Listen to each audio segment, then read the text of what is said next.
Turn your radio off. I think we're live now. I think.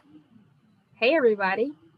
Hey. My jacket on. Sorry. And let me just let everyone know, quick disclaimer, this is not a People of Power show. I know you see the background. I am actually, I call it I crashed. Like I popped on. Popped on. Is it, the beautiful ladies of the ER and the emergency room, the doctors, the beautiful, was it Candidly? I want you all to say it because, you all say it. So go ahead, Jerisa. It's Pretty Candid ER. Pretty Candid ER.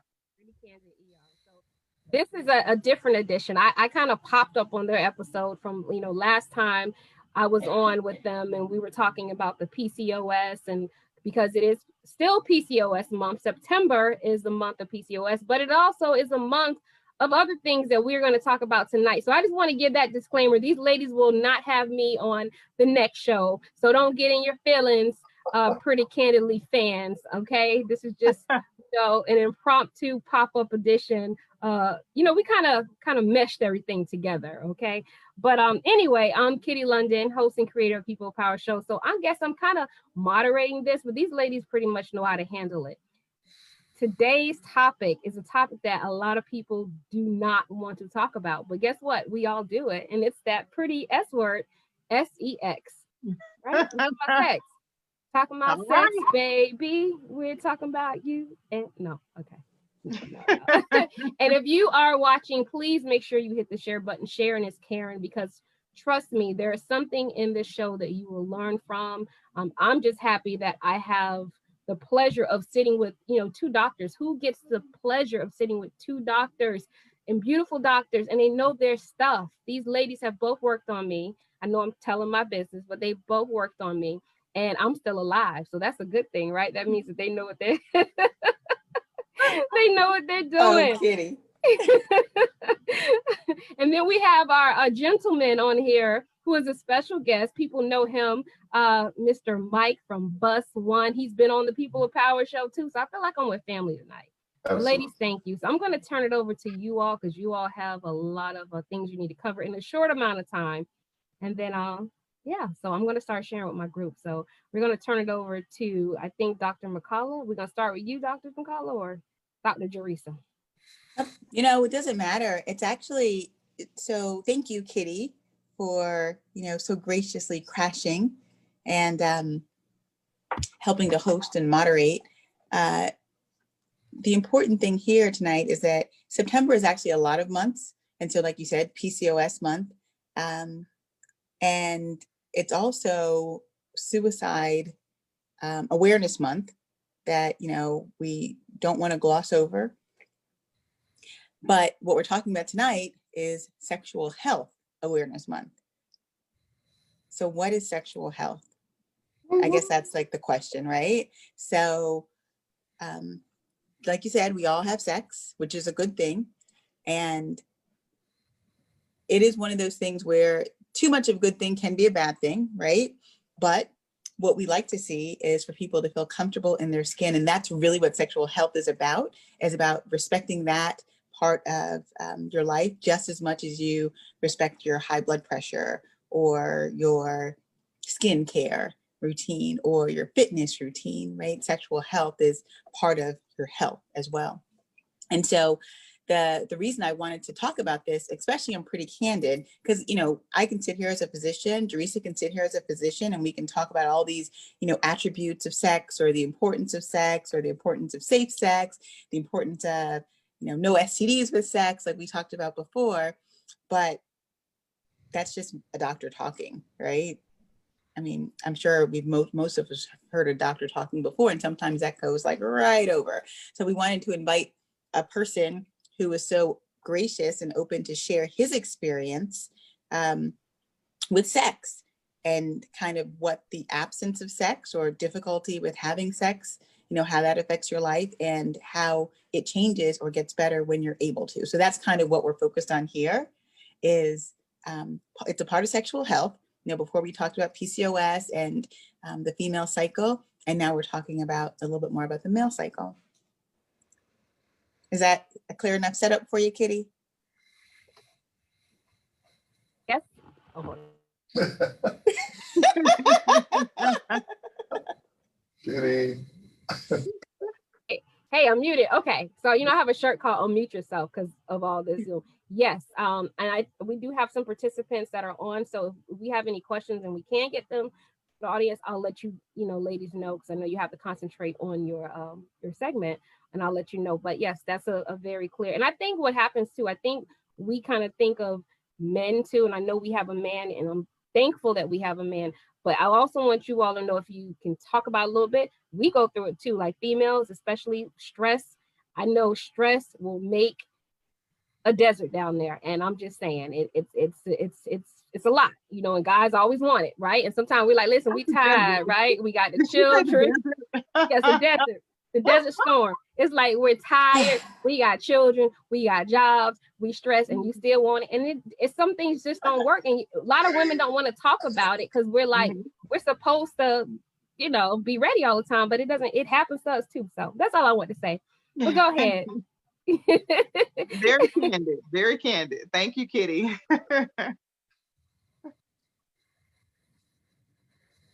Well, may I? Okay. I'm happy to have spoken to Dr. Tiffany about it. And by the way, hello, Dr. Teresa. And of course, Miss Kitty. Love you all very much, and love your professions as well. I've been very fortunate that I got the opportunity to meet Dr. McCullough. And during a time that we had a small conversation about a profession, and it turned out to be perfect for me. I am 62 years old, African-American man, married to a most beautiful African-American woman, and owning several businesses. Our children own several businesses. Being at the top of that game is a lot of fun. But I think you used the word stress a few minutes ago, so I'll help attribute to some of that, I probably had a lot of stress and probably created a lot of stress at the same time. And I think parts of that caused a couple of problems with me as a man. Along with stress, I found, I think about a year and a half ago, I realized that my friend down there, I had what's called Peyronie's. And Peyronie's disease is called, actually. And I hate the sound of that, but it means that as a man, instead of my posture for yours truly being 12 o'clock, I was more of a 10:30 kind of guy. And I've never looked over the urinal at anybody else. So I've always heard the joke for years that all men lean to the left. And I went, well, I'll never know. But I began to lean to the left. So there's some jokes about it. Maybe before I continue, one of you can correct this. Somebody said when you lean to the left, you kind of broke it. So I think you're specifically talking about the scar tissue that forms with Peyronie's, and it's multifactorial. So Peyronie's essentially is a fibrinous band that forms in the penis and causes a little bit of a contracture. So the penis may lean to one side, or you can actually have multiple contractures in the penis.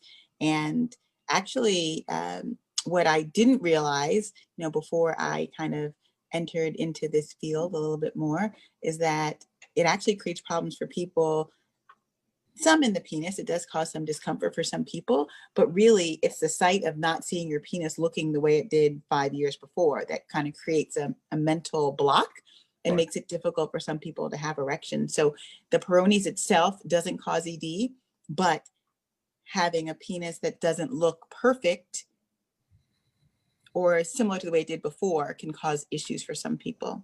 So. Well, that is correct. And that's how it started with me. And again, remember, I'm going to have the layman terms, and we have two doctors and another highly educated young lady on. but it is true.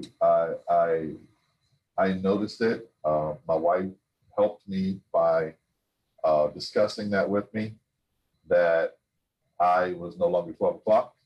I was 10:30, and I hope you understand what that means. So I went to another facility in Coral Springs, first name Cleveland. They did a series of injections. That's a lot of fun for those of you that guys. That's a lot of fun. I don't know what it's like for you all to have injections in the meaty part of your body, but it was a lot of fun. It's not a series of 6 weeks is what the program is. 4 shots now. Hold it, and someone else comes in and does 4 shots. You hold it, and then you leave. Again, fun.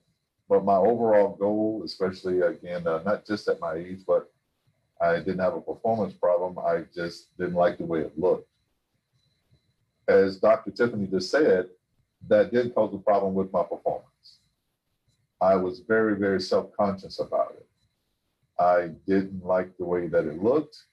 Thankfully, my wife didn't mind, but it caused me to be inactive for longer than I should share, because I don't want to embarrass my wife too much. But it's true, and that's why I'm here, to be honest about it, because I'm not sure how many people will be willing to be that honest about it, but I'm hoping somebody says, you know what, I got that too, I had that too, whatever. So in the process of going through that, it wasn't convenient when I was at the other facility. Again, they were in Coral Springs. So thankfully, I met Dr. Tiffany, Dr. McCullough, and she was practicing. In her practice, she has the shockwave therapy, which I understand is the primary. I've done more than one procedure with her, of course. I'm very thankful because the results are great, by the way. Let's get not to fast forward too much. But the shockwave therapy helped break up what I understand is calcium in your penis and the base of your penis, all around it, so pretty much. And a few things happened that I shared with her that I don't know if she got a chance to tell Dr. Teresa, but I also suffered from a little bit of prostate issues, where the stream of my urine was about 25 miles an hour instead of 100. So I was going through that with a urologist, also at a clinic in Coral Springs, Western Florida. When Dr.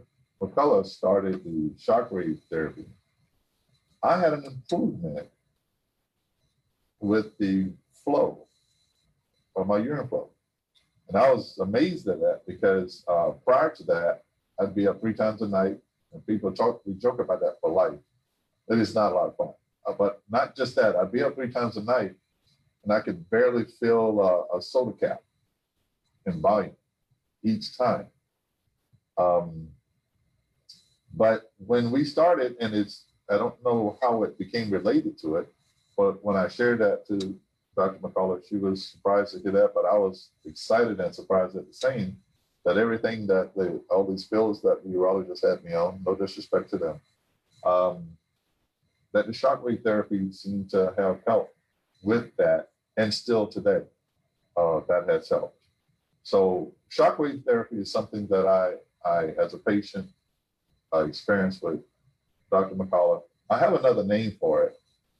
I'm not sure if she wants me to share that, because during one of the procedures, she asked, was I okay? I said, well, you're jackhammering my nuts. And that's pretty much what it felt like as a guy. The shockwave. That's pretty candid. I said it out loud, and I thought I lost her for a minute. And she has an assistant, of course. And but that is what it felt like. But again, I knew what my ultimate goal was, and I'm thankful that we went through that process. I don't remember how many extra treatments I've had. I think it might have been 5 overall, but it was certainly a lot more pleasant than what I experienced at a previous clinic. And I'm no longer 1030. I'm closer to 45. This isn't a show and tell program, so we won't be going there. I offer it, but my wife, no. Hey, Mike, I don't think you should say 45 because people start thinking of the other 45 and you don't want to compare your jewels with 45. I'm just saying. So, That'd be 46. oh, okay. But yeah. Okay. All right. 44, maybe 44. 44. Yeah, that guy, my boy. But so I'm very pleased with that, and thankfully there was one more procedure. So again, I had prostate concern that we didn't even discuss, and the one of the 2 concerns I had when I came in to her as a patient was my 1030, my Peyronie's. The other one is because of the Peyronie's. For me, I lost the interest and the desire because of the embarrassment of the appearance of it. Keep the lights off, we're good kind of thing, but we keep the lights on because it could be anywhere, living room, kitchen, whatever. So instead of worrying about that, we got that problem resolved, but I still didn't have everything that I needed. I wasn't 20, I wasn't 30, I wasn't 40, wasn't even 50. So I learned what 60 was about. Well, the next procedure is PRP. I'm not sure what PRP stands for. Does it mean something? What is it? What does PRP mean?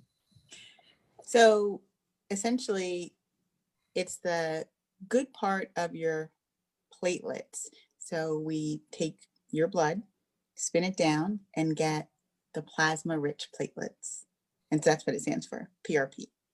Plasma-rich platelets. Okay. Mhm.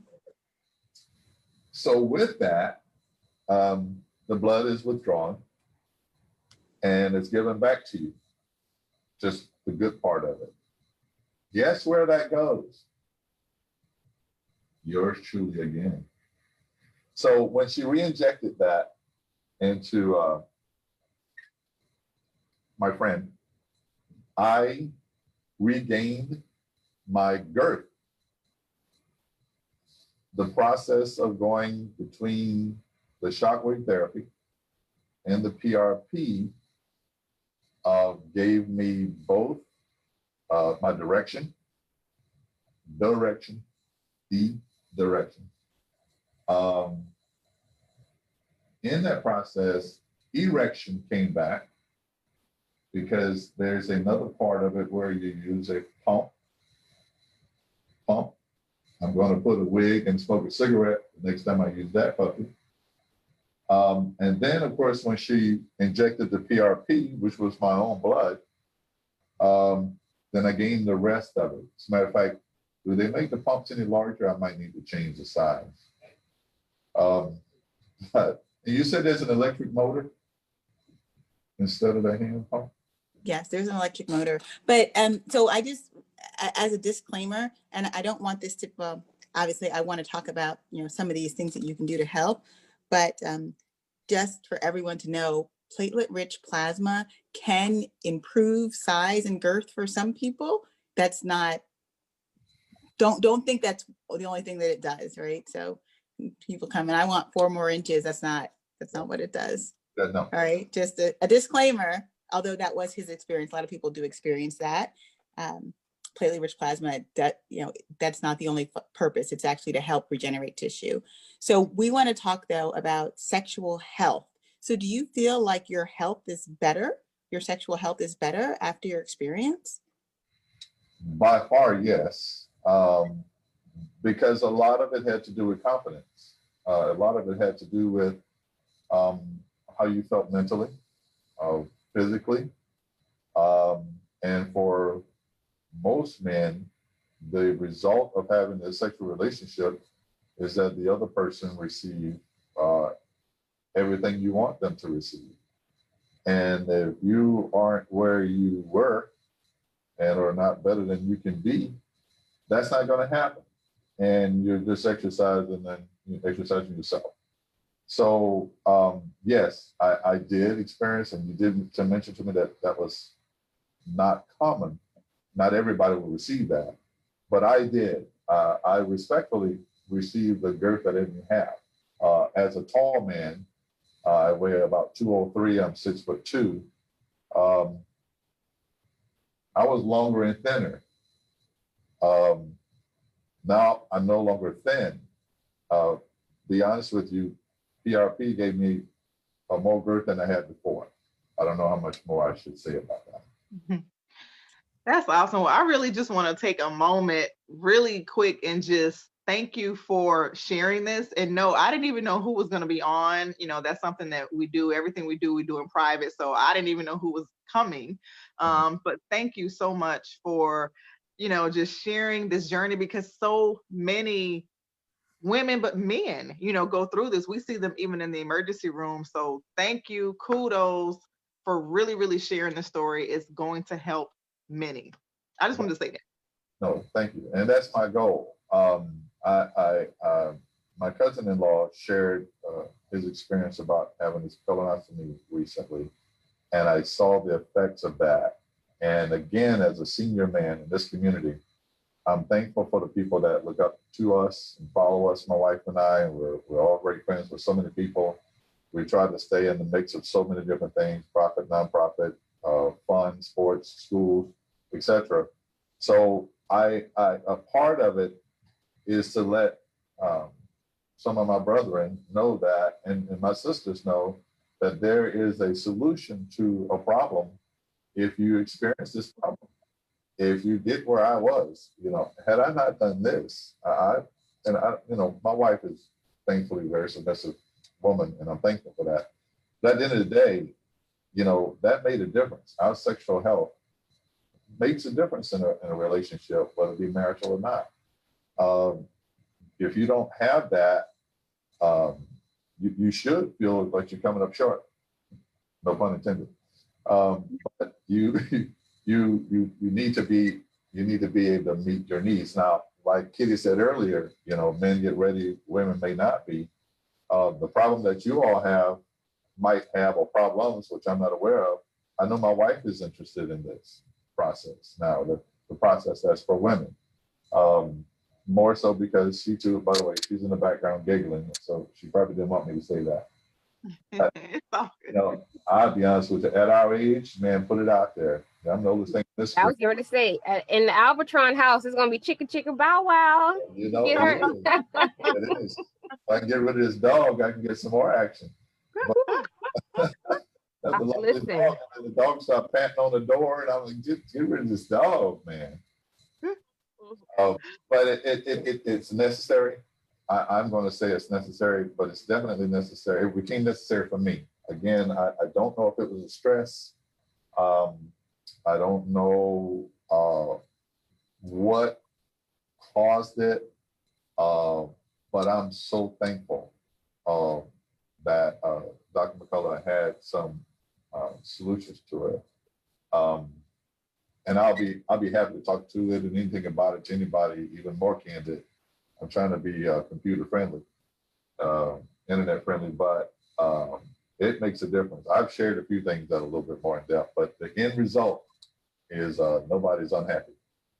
And I think that's also important that you said you shared it, because so many people just kind of hide and they don't really know what to do. They go to Google and they do all this, and before they talk to a physician. And, you know, Dr. McCullough, Dr. Tiffany, as I know her well, you know, she offers these things, so many things in her wellness spa. And so we just want to be the voice to say, don't suffer in silence. You know, there's so many things that I'm passionate about, you know, and people can just suffer in silence. And the fact that you shared it, you know, with someone, and then you were able to share it or, come to with, Dr. Tiffany or meet Dr. Tiffany. And then, you see, oh, wow, you offer these things. Right. So that's like so key, is to just be that voice, ask the questions, to your doctor before you go to Google sometimes, Yeah. Well, I started speaking to, because people meet us when we're at either Majestics or Riggins or, wherever we're circling. And, men that, I don't have any shame. I'll speak to any man about it. I really will, because I found that if I can't at the conversation, that I'll see their interest in it. And I'm happy to share that. So that's kind of how it started. I started sharing the information with just people that were around me. So when Dr. Tiffany, it seemed apparent that I was happy to talk about it. And because it makes a tremendous difference. And I want to be able to help somebody else. And talk about, interest. And, you can't look, my wife is fine. You can't walk around here looking at her and can't do nothing with that. You got to bring it. Oh, I'm sorry. She told me I said too much. Yeah. Let me find out. Mike is the poster child for the you gotta bring it right now. But Mike, I do have a question for you real quick, because I know we're going to be running out of time. I just always, just like on my show, I would ask, what advice would you give for the men out there? Because I know it's hard. It's hard to talk about your jewels. It's hard to be as candid as you are. But again, there are problems that you all have that sometimes you don't want to even talk to your own wife about. But we know, we know it, sometimes before you know it, because like you say, hey, baby, something ain't right. Something's not right. But just advice, especially for the younger men who feel like, no, this can't happen to me. And that's another question for the doctors. Is there an age on this, or can it happen to people in their 20s and 30s as well? So I don't know, Mike, if you want to answer that, and then the doctors can answer that. So I know that I experienced my Peyronie's, which was the Leaning Tower.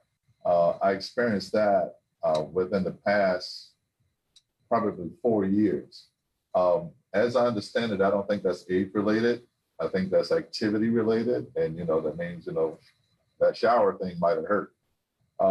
In addition to that, what I would say to someone who has questions is these two young doctors know what they're talking about. They've got this. And I'm so thankful I brought it up in a candid conversation.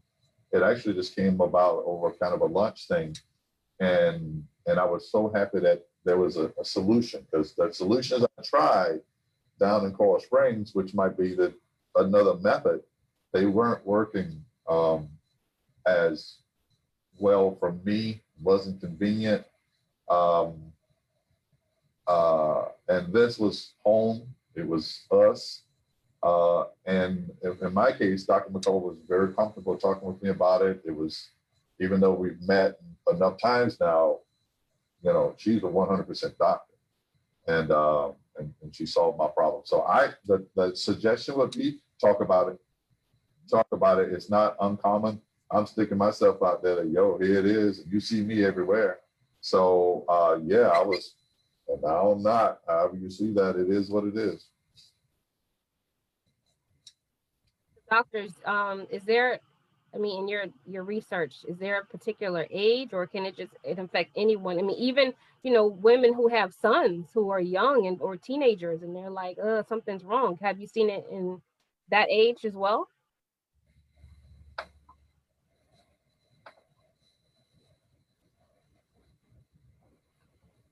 Sorry. That worked for your house, but we didn't hear a thing. Sorry. Yeah, I need a, technically challenged, push the buttons for me, like the easy button, because I don't know why. As many Zoom meetings as we've been on at this point, this is like the end of September, like I should be a pro. Right. And I still am like talking and you can't hear nothing. And, oh, do you see the picture, or is there enough light? Anyway, that's a whole different conversation. But in terms of the specifics about sexual dysfunctions, that's what we're talking about. So sexual health in general, right? That's like a mental, a physical, a psychological, a spiritual health. So that's all the things that work together to make your sexuality best for you, right? And that's different for everybody. Some people, like to go 3 times a day. Some people like to go 3 times a month, but that's okay as long as that's comfortable for you and your partner, because that's where the issue is, as long as there's no mismatch, right? In terms of sexual dysfunction now, that's something a little different. And that is typically when people get to a point in their lives where their sex life and their sexual desire and or performance isn't matching up with what they have up here. So typically it's a change. The statistics are that 40% of men over 40, 50% of men over 50, 60% of men over 60, and so on, have some degree or some level of dysfunction. And that dysfunction could be that your orgasm is too quick or that you cannot get to an orgasm. Some of it can be that you lose an erection once you penetrate, or that you can't even get to penetrate, right? So there's a huge array there. Just like with anything, like Dr. Dries and I talked, a while about some other issues.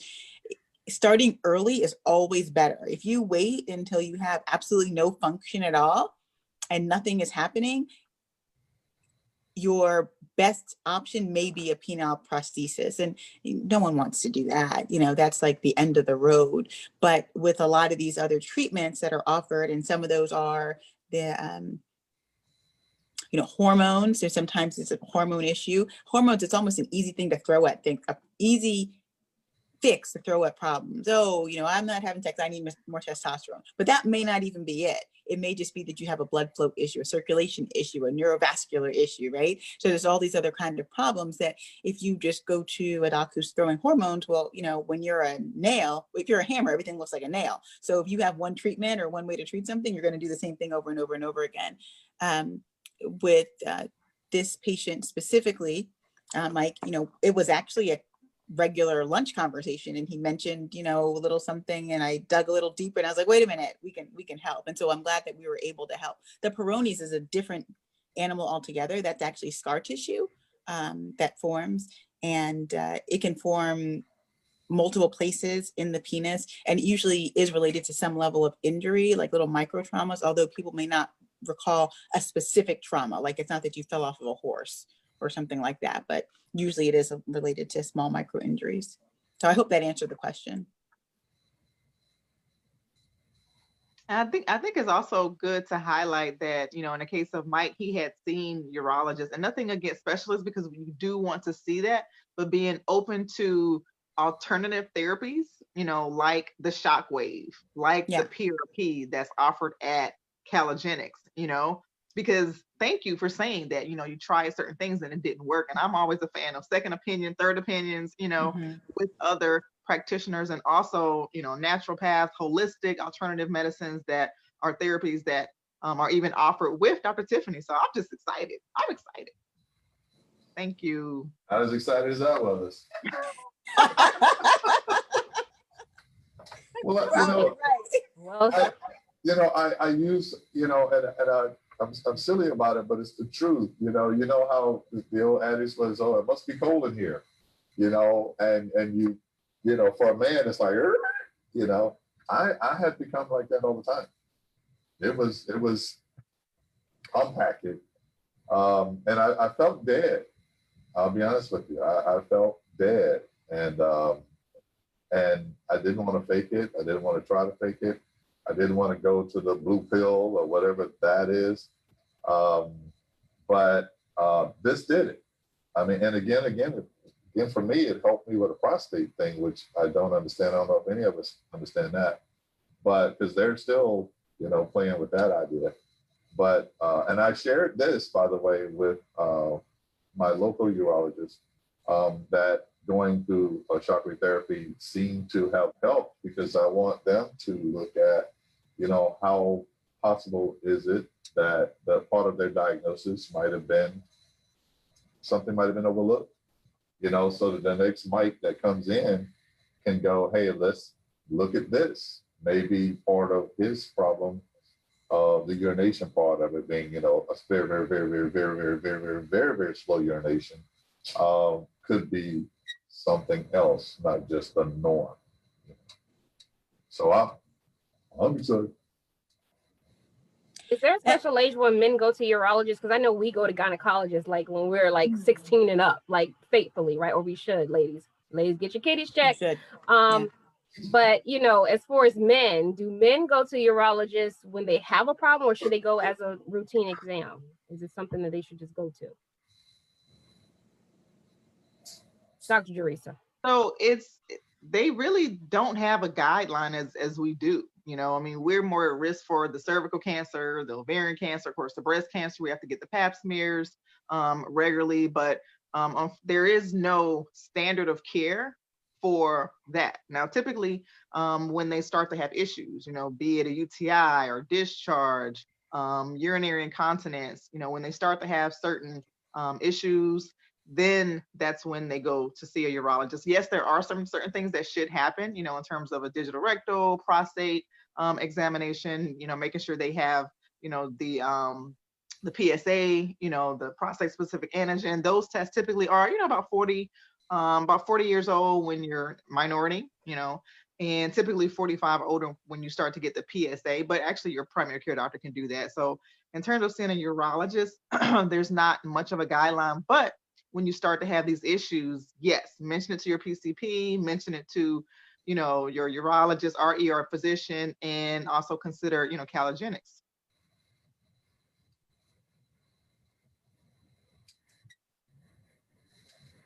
Well, I think that was a ton of information.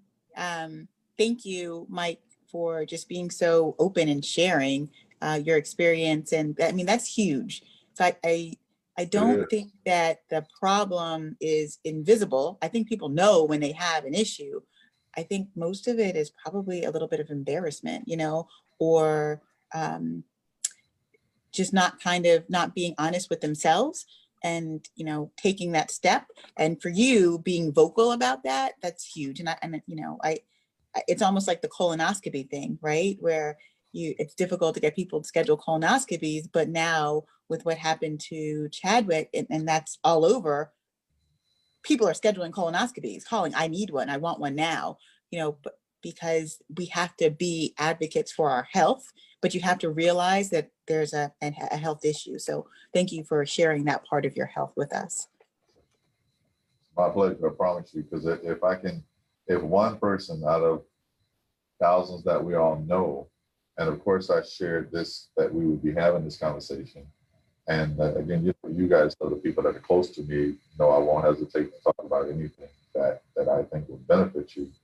I'm happy to do it. I'm happy to do it if I go through any other experiences in life. I'm happy to share it because I'm happy to be at this age.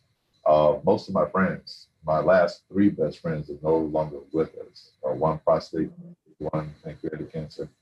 And we ate the same food, went to the same place, that freaked me out.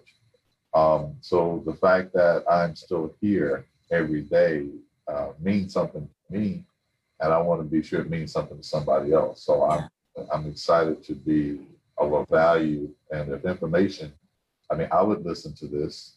I would make a phone call, and I know I can't be the only guy leaning to the left, formerly lefty. But for now, I'm excited. Anything I can ever do, if anybody, if there's a man that, you know, wants a customer's perspective of it or a client's perspective, I may not be the best person, but I'm happy to swing at it, swing at the conversation. Swing at the conversation, right? No sword fighting. We're not doing that. Well, I think that was pretty candid. Really, really, really candid. So. Well, it could be worse. Good. Nice. I need to know when it is hemorrhoid month, because we need to talk about hemorrhoids. I need that to be on the next topic, because it goes down. It goes down in the bottom. Won't be here. Down in the bottom. It goes down in the bottom. Let me tell you. So I need you ladies, please put that on the agenda on Pretty Candid, because we need to talk about these hemorrhoids. I'm just saying. And I know a lot of women that go through it, they don't want to talk about it, but baby, you cannot deny it's something serious. So let's just please put that on the agenda. I'm solemn asking. That sounds like something that we need to talk about. So thank you, Kitty, for coming up with a segment for us. No pictorials though, no pictorials. No, we need video, right? Yeah. No video? Oh, okay. You. But thank you for everyone who joined us tonight. Please make sure you hit the share button. I always say sharing is caring. It's free. It doesn't prick your finger. It doesn't hurt you to share. This is information that can save someone's life and save someone's marriage. That's huge. Right? That's Save huge. someone's relationship. All, some of us are married, some of us are not. There's nothing wrong with being married or not being married. However, when you're talking about divorce, impotence, or sexual issues is like listed in 40% of divorces. It's a big deal. That's second to finance. Yeah, you know, it's can't a be big broke deal. in two places. You can't be broke in two places. No. You got to pick one struggle. You got to pick one struggle, right? I mean, I was just saying. You keep that money coming in, then. Yeah. Can't be broke in two places. Wow. All right, okay. On that note, right? All right. It's always good to smile. Laughter is good for the soul. Really good stuff. Really good. All right. Right, you all. You gotta be we gotta prepare for this debate. So hopefully there's the heart issues after, because you all may have to be the ER probably is gonna be very busy tonight after this debate, right? So hopefully both of these older gentlemen can stay on point and not fall out tonight. We hope that it can go, right? So thank you all for joining us. It's been great. And the doctors I know are busy. Thank you again, Mike. It's always a pleasure. Tell Denise we love her. I know she's in the background. I saw her on the live feed, LOLing, and you got a high five from your cousin, Tracy Boysaw. So I just want to say, I think that was. A lot of people watching, but that was it. So you all have a great night, and we'll see you guys, you ladies back. I think next week you have your show next week, right? It's another Pretty Candidly, yeah. So make sure you talk about those roids now, please. Hopefully mine will be shrunk by next week. I'm working on some tucks right now, so hopefully it'll be over. Well, tuck, look at Mike. Make sure that you got the, that you're doing some high fiber diet. Okay, make sure your stool's soft and you're not straining. That's number one. Number one. Okay. Treat the underlying cause. Yes. Water. Okay. Look at Mike. Really, Mike? Come on. All right. I'm getting prepared. Now you get all right, guys. All right. You all have a good night. All right. Bye. Thank you, Kitty. Thank you, lady. Thank you, Kitty. Love you guys.